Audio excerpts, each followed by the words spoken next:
고3 학생들 공부 열심히 하십시오. 핑계하지 마시고, 내 인생은 내가 책임지는 겁니다. 하나님 앞에서 주도적인 결정도 내가 하고 그에 대한 대가와 책임도 내가 묻는 거예요. 그리고 마지막 날 우리 주님 심판하러 오실 때, 종말론 지난주까지 나왔죠. 내 인생과 내 선택에 대한 모든 책임은 나에게 있습니다. 그러니까 우리 고3 학생들 책임자의 마음으로 여러분의 인생을 잘 디자인하시고 성실하게 감당하시기를 축복합니다. 우리가 지난주까지 이제 종말론에 대해서 나눴고요. 오늘부터는 크리스찬이티 에센스 8번째 시간입니다. 성서론에 대해서, 성경에 대한 이야기를 여러분들과 나눠보려고 해요.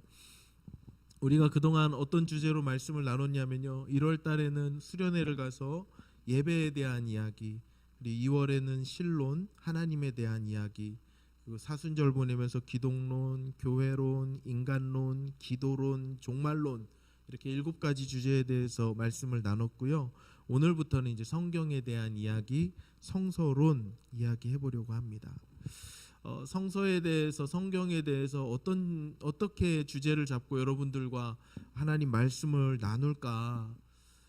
이렇게 뭔가 이렇게 명제적이고 증언적이고 뭔가 이렇게 신학적 진술들로 사실은 공부하는 게 또 좋기도 하지만 여러분들 그러면 다 유튜브 끊고 나가실 것 같아서 성경의 말씀을 가지고, 특별히 시편 119편의 말씀을 가지고 몇 주 동안 하나님 말씀이 어떤 것인가, 하나님 말씀은 우리를 어떻게 만들어 주시는가, 이런 이야기들, 우리에게 친숙한 이야기들을 좀 해보려고 합니다. 시편 119편이 앞으로 여러분들과 몇 주 동안 나눌 말씀인데요. 이 시편 119편은요, 시편 1편 그리고 시편 19편 합치면 뭐가 되죠? 숫자를 그대로 나열하면 1편, 19편 나열하면 119편 되죠.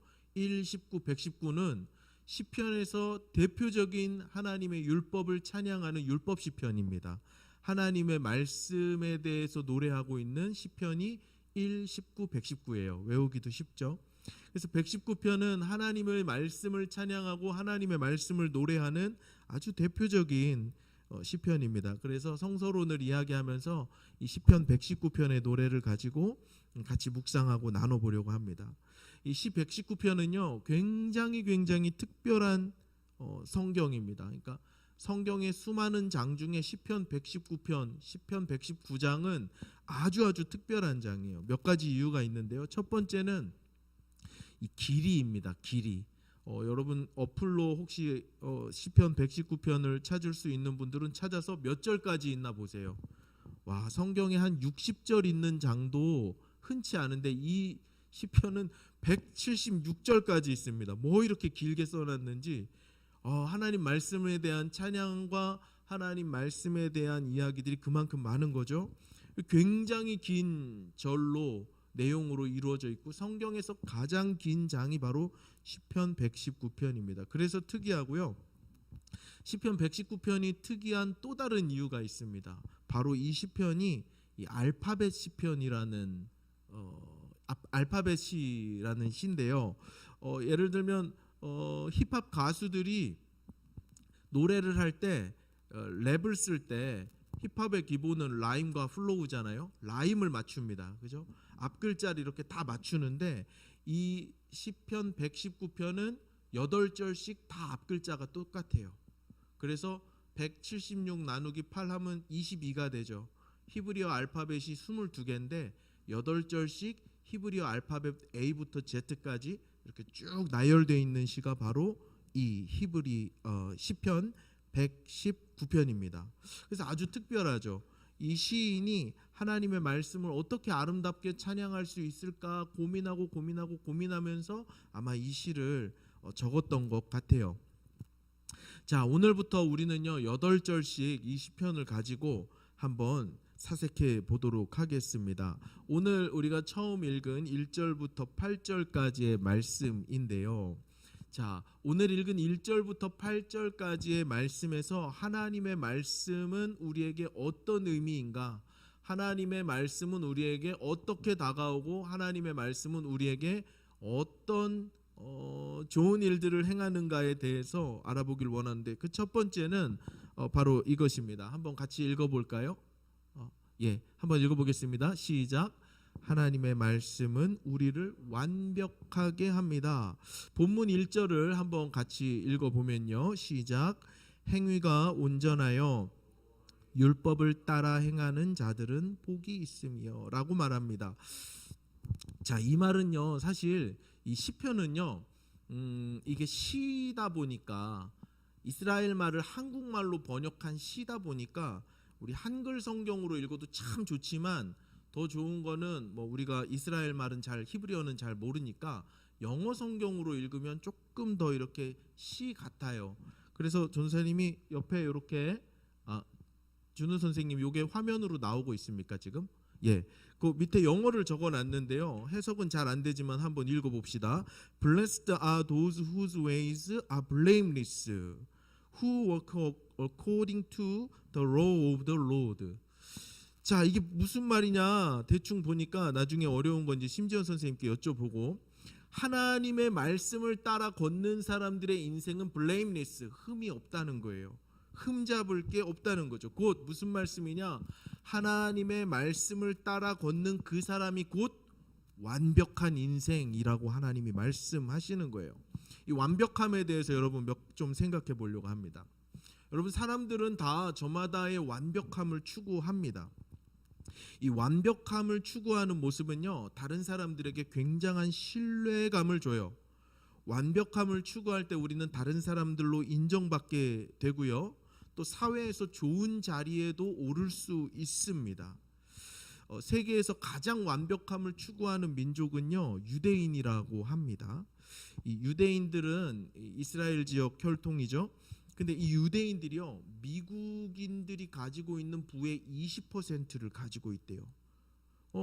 그 소수 민족이 미국의 부를 20%나 가지고 있다는데, 실제로 우리가 잘 아는 빌 게이츠나 워렌 버핏, 또 페이스북 창업자 마크 주커버그, 이런 등등 미국의 유명한 기업인들은 다 유대인이거나 유대인 혈통에서 나온 사람들인 것을 알 수 있습니다. 자, 유대인들이 그만큼 완벽함을 추구하는 민족이기 때문에 그들이 사회적으로 성공할 수 있었다라고 말하는 사람들이 많더라고요. 자, 그러니까 완벽을 추구하고 완벽해지는 것은 참 좋은 일입니다. 그러면 우리는 성공적인 인생을 살 수 있어요. 세상이 말하는 성공의 반열에 오를 수 있어요. 그런데 이런 질문을 하나 해봅시다. 완벽함의 기준은 무엇인가? 여러분, 어떤 사람이 완벽한 거예요? 완벽의 기준은 무엇일까 한번 생각해 보자고요. 다양한 기준들이 제시될 수 있겠습니다만은 세 가지 차원에서 여러분들과 한번 생각해 보고 싶어요. 첫 번째 완벽함의 기준은, 우리가 보편 사람들이 다 동의할 만한 완벽함의 기준은, 첫 번째는 법입니다. 아무리 훌륭한 사람이라고 해도요, 아무리 그 사람의 인생이 완벽해 보인다고 해도 그 사람이 법을 어긴다면, 이 법이라는 거는 사회에서 약속한 최소한의 도덕이거든요. 다른 짓은 다 해도 이것만은 하지 말자고 약속한 제일 밑바닥에 있는 도덕이거든요. 그 사람의 인생이 아무리 완벽해 보여도 그 사람이 법을 어긴다면 그 사람의 인생은 결코 완벽한 인생이 아니에요. 그래서 이 완벽함의 기준 중에 하나는 뭐냐? 법입니다. 2018년 하반기에 대한민국에 아주 씁쓸한 뉴스들이 연일 터져 나왔습니다. 기억하시는 분들이 계시리라 생각하는데, 바로 미투 운동이 그거였어요. 여러분, 미투 운동 기억나세요? 미투 운동은 피해를 당한 여성분들이 성적인 피해를 가한 가해자들을 이렇게 공개적으로 고발하는 그런 운동이었어요. 이런 피해를 당한 여성들이 이렇게 숨어 있고 지내다가 이건 아니다 해서 용기를 내기 시작해서 미투 운동이 아주 많이 일어났었죠. 여러분 기억나시죠? 그런데요, 거기 고발당한, 미투 운동에 고발당해서 그 사람의 아주 더러운 민낯이 드러난 분 중에 한 분이 80이 넘은 노인분이 한 분 계셨어요. 우리나라의 문학계를 대표하는 사람이었습니다. 그 사람은 노벨상 후보로도 올라갔던 사람인 걸로 알고 있고요. 이 사람 이름 되면 우리나라 문학계는 그냥 다 엎드립니다. 이 사람은 그만큼 우리나라 문학계의 끝판왕인 분이셨어요. 80이 넘었습니다. 이미 원로가 되신 그분이, 그래서 후배들의 존경과 국민들의 사랑과 존경을 받는 그분이 미투 운동에 고발되면서 하루아침에 그 사람은 괴물 같은 사람이 되었어요. 전사님도 그 기사를 그날 읽다가 다 못 읽고 꺼버렸습니다. 너무 추악한 실태들이 많이 나타났어요. 자, 여러분, 이렇게요, 그 사람의 인생이 80년 90년 아무리 완벽하게 한 분야에서 성공적인 삶을 사는 것 같아 보여도 그 사람이 법을 지키지 않았다는 게 이렇게 드러나면요, 그 사람의 인생은 추락하는 거예요. 완벽함의 첫 번째 기준, 가장 기본적으로 합의될 수 있는 기준은 법이라고 할 수 있습니다. 그래서 우리는 법을, 사회에서 이야기하는 법을 잘 지켜야 해요. 법만이 기준일까요? 법 위에 더 높은 기준이 있습니다. 두 번째 기준은 이것인 것 같아요. 바로 도덕입니다. 법은 최소한의 도덕이라 그랬죠. 이것만은 지키자. 도덕은 뭐냐면요, 법보다 더 큰 개념입니다. 도덕은 사람들이 지키지 않는다고 해서 잡아가거나 체포되거나 형벌을 받지 않습니다. 좀 더 자유롭고 더 큰 범위의 기준이죠. 도덕에서 완벽을 추구하는 것은요, 법의 완벽함을 추구하는 것보다 훨씬 더 어렵습니다. 다시 말하면요, 도덕적으로 완벽한 사람은요, 도덕적으로 완벽하다는 평을 듣는 그 사람은 법에 저촉될 일이 전혀 없습니다. 이해가 되시죠? 그러나 법적으로는 흠이 없는 사람이라 하더라도 도덕의 잣대를 갖다 대면 흠이 있고 비난받을 만한 것들이 많은 그런 사람도 있어요. 특별히요, 여러분, 이 높은 곳에 있는 분들 있죠. 이름을 내고 슈퍼스타가 되고 지도자가 된 이런 분들은 더 높은 기준의 도덕심을 요구받습니다. 그래서요, 높이 올라간 사람들이 법적으로 잘못해서 벌 받는 경우도 많지만 그 굉장히 수준이 낮은 사람이죠. 도덕적인 문제 때문에 그의 지도자의 자질이나 그의 어떤 사회 유명 인사의 자질을 의심받는 경우도 굉장히 많습니다. 정치하시는 분들은요, 제가 정치하시는 분들을 다 이렇게 욕하는 건 아닙니다. 정치하시는 분들은 늘 투표를 하고 선거를 하고 그 표가 사람들에게 있잖아요. 근데 대부분의 사람들은 서민이잖아요. 부자가 아니고. 그러니까 많은 표가 서민층에 몰려있기 때문에 서민에게 어필하는 선거 공약을 당연히 많이 하겠죠. 그러다 보니까 늘 정치하시는 분들은 민생이니 서민이니 뭐 이런 얘기, 가난한 사람들, 연약한 사람들 운운하면서 표를 모읍니다. 잘못된 건 아니죠. 그런데요, 이따금씩 그 정치하시는 분들의 재산이 공개될 때 굉장히 실망을 할 때가 많아요. 민생을 생각하는 사람들이 아파트를 수십 채를 가지고 있습니다. 가난한 사람들을 생각하면서 정치하는 사람들의 재산이 수십억, 수백억 대에 이르면 그거는 법적으로는 잘못된 건 아니죠. 그러나 우리가 느낄 때 어때요? 저 사람이 지도자라니 씁쓸한 생각이 드는 거예요. 그들이 재산이 많은 게 법적으로 문제가 되지는 않지만 도덕적으로 그게 그렇게 옳은 일이라고 하기도 어려울 것이에요. 자, 그래서 여러분, 도덕은요, 법보다 한 차원 더 높고 더 큰 범주의 완벽함을 요구하는 것입니다. 자, 마지막으로요, 가장 큰 완벽함의 기준이 있으니 오늘 하고 싶은 이야기 바로 하나님 말씀입니다. 제일 밑바닥에 인간이라면 기본적으로 지켜야 하는 것이 법이라면 그 위에 도덕이 있고요, 이 도덕이 담을 수 없는 더 큰 범주의 하나님의 말씀이 있습니다. 하나님의 말씀에서 도덕이 나오는 거지 도덕에서 말씀이 나오는 게 아니에요. 그래서 가장 큰 완벽함의 기준은 바로 하나님 말씀입니다. 하나님의 말씀은요, 가장 높은 차원, 가장 숭고한 차원의 완벽함의 기준이라는 거예요. 하나님의 말씀은요, 법보다도 훨씬 높고 도덕보다도 훨씬 높은 기준이에요. 도덕적으로는 아무런 문제가 되지 않는 일도 하나님 말씀에 비추면 그건 범죄가 되는 거예요. 법적으로 아무 문제가 없는 일도 하나님 말씀에 비추면 잘못되는 일이에요. 그런 것들이 있습니다. 법과 도덕으로는 결코 따라올 수 없는 하나님의 법이 하나님의 말씀 안에 담겨 있습니다. 그것을 지키고 따르는 사람은 법을 기준으로 삼는 사람보다, 도덕을 기준으로 삼는 사람보다 훨씬 더 높은 차원의 완벽한 사람입니다. 완전한 사람, 완벽한 사람이 될 가능성이 훨씬 더 높은 거죠. 여러분, 성경을 읽지 않는 것이 뭐가 문제가 됩니까? 법적으로 문제됩니까? 도덕적으로 문제가 됩니까? 주일날 10시 반에 유튜브에 접속하지 않는 게 도덕적인 문제가 없습니다. 그러나 하나님의 말씀에 비춰보면 그게 우리의 양심을 두드리는 거예요.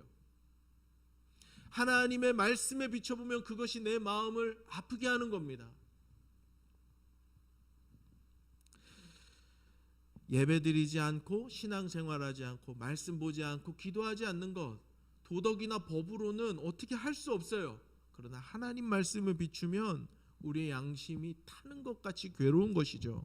그래서 하나님의 말씀을 따라 사는 인생이 그 어떤 기준보다 더 높고 숭고한 차원의 완벽함을 추구하는 인생이 되는 것입니다. 사랑하는 여러분, 완벽함을 추구하려 한다면, 내 인생이 완벽해지고 온전해지고 존귀해지고 그러려고 한다면 하나님의 말씀을 따라 살아야 돼요. 변하지 않는 진리의 말씀, 내 인생의 기준과 잣대 캐논 하나님의 성경 말씀을 가지고 내 인생을 디자인해서 걸어가야 한다는 것입니다. 하나님 말씀 안엔 도덕이 들어있어요. 하나님 말씀 속엔 법도 들어있습니다.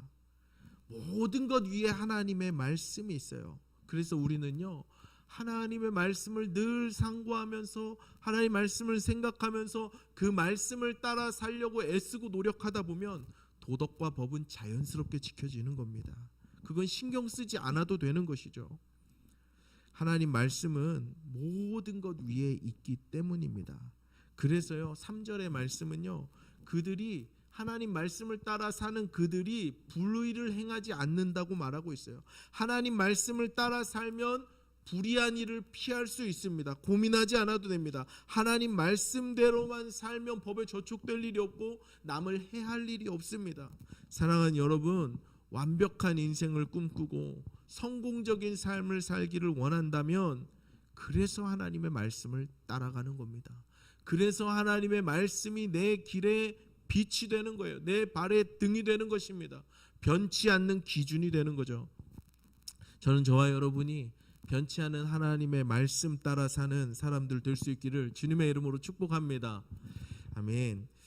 자, 오늘 본문을 통해서 우리가 두 번째 생각해 볼 교훈은 이것입니다. 첫 번째 까먹은 거 아니죠? 완벽해진다. 하나님의 말씀은 우리를 완벽하게 한다가 첫 번째였습니다. 두 번째는 이것입니다.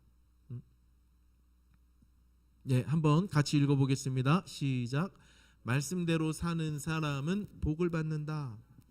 자, 하나님의 말씀을 따라 걸으며 살아가는 사람들은요, 하나님께서 복을 주십니다.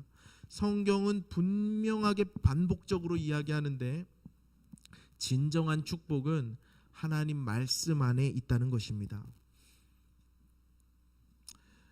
시편 아까 시작하면서 시편 1편 또 19편, 119편 이런 것들이 대표적인 율법시라 그랬죠.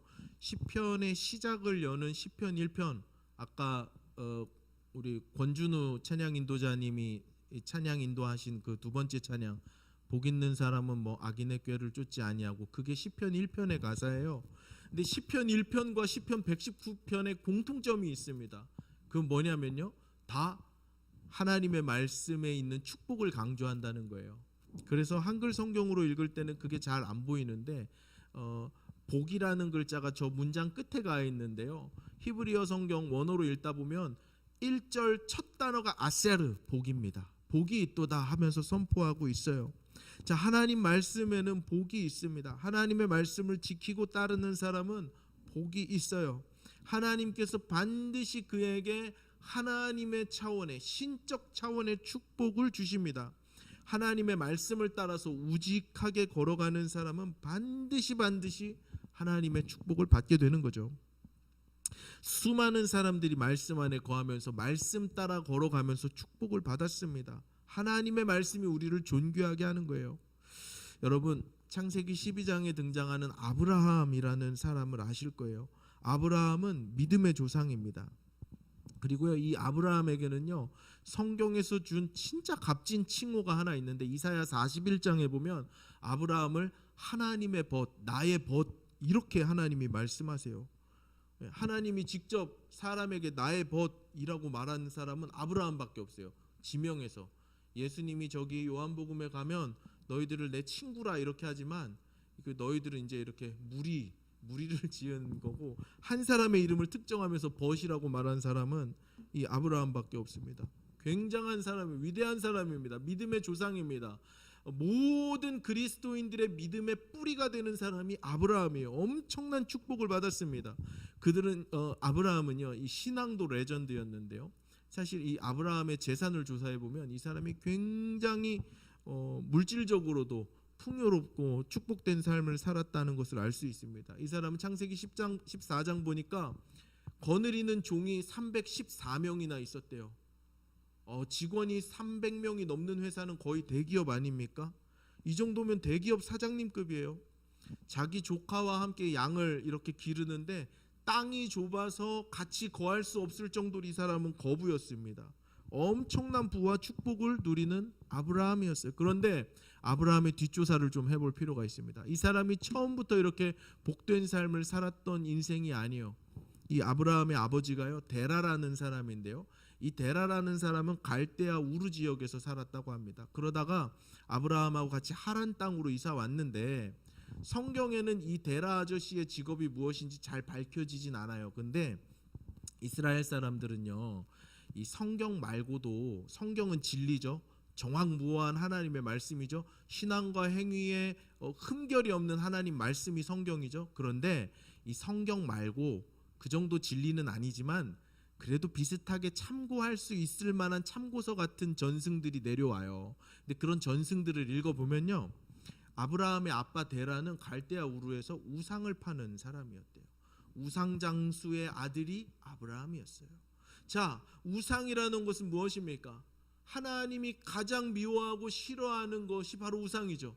근데 그것을 만들어서 사람들에게 팔고 그것으로 돈을 벌어 먹고 사는 그 아브라함의 가족의 그 운명은 어땠을까요? 엄청 비참했습니다. 절대 축복을 받을 수 없는 그런 인생이죠. 그런데 어떻게 아브라함이 믿음의 조상이 되고 이렇게 위대한 사람이 되었을까요? 창세기 12장 1절로부터 2절의 말씀을 저와 여러분이 함께 읽겠습니다. 아브라함에게 어떤 일이 있었는가? 시작. 여호와께서 아브라함에게 이르시되 너는 너의 고향과 친척과 아버지의 집을 떠나 내가 내게 보여줄 땅으로 가라. 내가 너로 큰 민족을 이루고 내게 복을 주어 내 이름을 창대하게 하리니 너는 복이 될지라. 하나님께서 아브라함에게 다가오셔서 하나님의 말씀으로 그를 부르시는 거예요. 그리고 아브라함은 그 저주 같은 우상장수의 인생에서 하나님의 말씀을 붙잡고 순종함으로 인해서 모든 그리스도인들의 믿음의 시조라고 할 수 있는 믿음의 조상이 될 수 있었습니다. 인생이 한순간에 바뀐 거죠. 저주 같은 삶에서 축복의 삶으로 완전히 바뀐 것입니다. 무엇 때문에요? 하나님의 말씀이 임했기 때문이죠. 하나님의 말씀을 붙잡았기 때문이죠. 하나님의 말씀 따라 걸어갔기 때문이죠. 하나님의 말씀에 내 인생을 걸었기 때문에 절망과 같고 죽음이 있고 사망과 같은 내 저주스러운 인생이 복된 인생으로 바뀌는 것입니다. 사랑하는 여러분, 하나님 말씀 따라 걷는 사람은 하나님이 반드시 복을 주십니다. 하나님이 우리의 인생을 복되게 하세요. 그러므로 여러분, 말씀을 가까이 해야 합니다. 하나님 말씀을 가까이 하셔야 돼요. 하나님 말씀을 가까이 하는 데는요, 5가지 과정이 있다고 하는데요. 오늘은 한 가지만 나누고 말씀을 맺겠습니다. 여러분, 우리도 아브라함처럼 복된 삶을 살고 싶어요.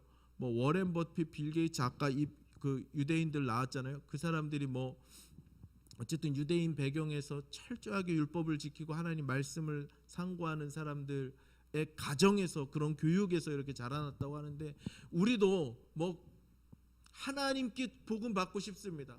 하나님이 축복하는 인생이 되고 싶지 저주하는 인생이 되고 싶진 않아요. 자, 그러면 어떻게 해야 돼요? 하나님 말씀을 가까이 해야 돼요.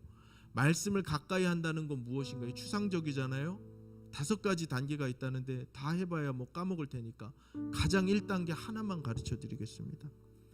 성경을 읽는 거는요, 여러분, 어려운 일이에요. 여러분들이 성경을 안 읽는 게 아니라 못 읽는 게 맞을 거예요. 성경을 읽는 건 어려운 일이에요. 성경을 읽는 단계는 이 엔트리 레벨 초보 단계의 하나님 말씀을 가까이 하는 게 아닙니다.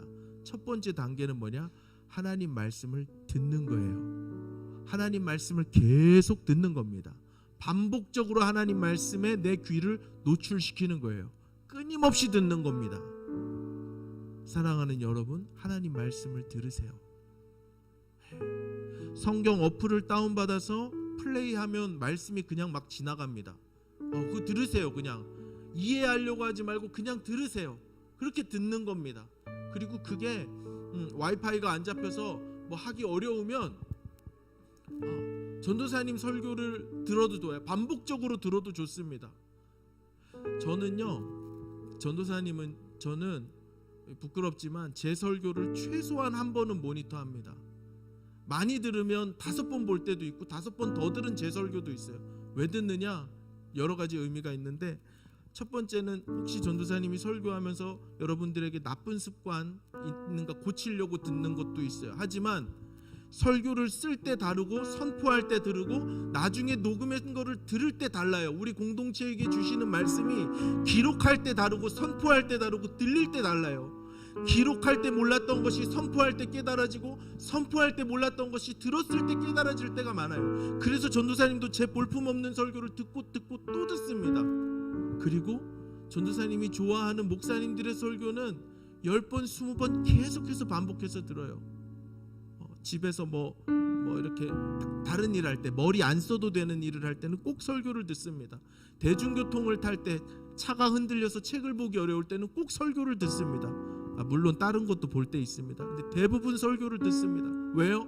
하나님 말씀 가까이 가는 첫 번째 단계는 듣는 거예요. 여러분, 제 설교가 별로니까 김현수 목사님 설교 들으세요. 또 우리 TIC의 자랑 박재준 목사님 설교가 유튜브에 많습니다. 은혜 참 많이 됩니다. 너무 달고 오묘한 말씀이 우리 목사님들 설교인데, 우리 숭실교회 목사님들 설교 검색해서 들으세요. 여러분, 말씀을 듣는 게 첫 단계예요. 계속 들으십시오. 그게 좋아야 돼요, 여러분. 그래야 말씀을 가까이 지낼 수 있습니다. 사랑하는 여러분, 이번 주 과제를 하나 드리겠습니다. 우리 선생님들은 과제 검사를 해주세요. 저번 주인가요? 저저번 주에도 과제 하나 나갔죠. 유튜브 설교 한 편 듣기예요. 우리 TIC 거 아니어도 좋습니다. 제가 조회수 늘리려고 이렇게 하는 거 아니에요. 조회수 늘리면 뭐가 좋습니까? 좋은 거 없습니다. 유튜브 설교 한 편 다른 거 듣기예요. 그런데 이제 유튜브에는 이단들도 설교를 올리니까 여러분들은 그 필터링 할 능력이 없잖아요. 그러니까 우리 교회 목사님 이런 분들 거 하나 들으시면 돼요. 듣고 또 들으세요. 그리고 그 말씀이 내한테 사무쳐야 됩니다. 은혜가 돼야 돼요. 그렇게 시작하는 거예요. 하나님 말씀을 가까이 하는 건 하나님 말씀 듣기를 좋아하는 거예요. 설교 듣기를 좋아하고, 낭송되는 성경을 듣기를 좋아하고, 하나님 말씀을 사랑하는 거죠. 그럴 때 이 복된 말씀이 우리의 삶의 중심으로 들어옵니다. 나도 모르게 그 말씀에 젖어 들으면서 내 생각이 말씀으로 세팅되고, 내 기준이 말씀으로 세팅되고, 내 걸음이 말씀 위에 있게 되는 것이죠. 사랑하는 여러분, 말씀 가까이 하고 하나님 말씀 사모하고 말씀 듣기를 즐겨하고 하는 저와 여러분 되기를 축복하고, 그래서 말씀이 우리를 복되게 하는 아브라함과 같은 인생, 저와 여러분 Teens in Christ 될 수 있기를 주님의 이름으로 축복합니다.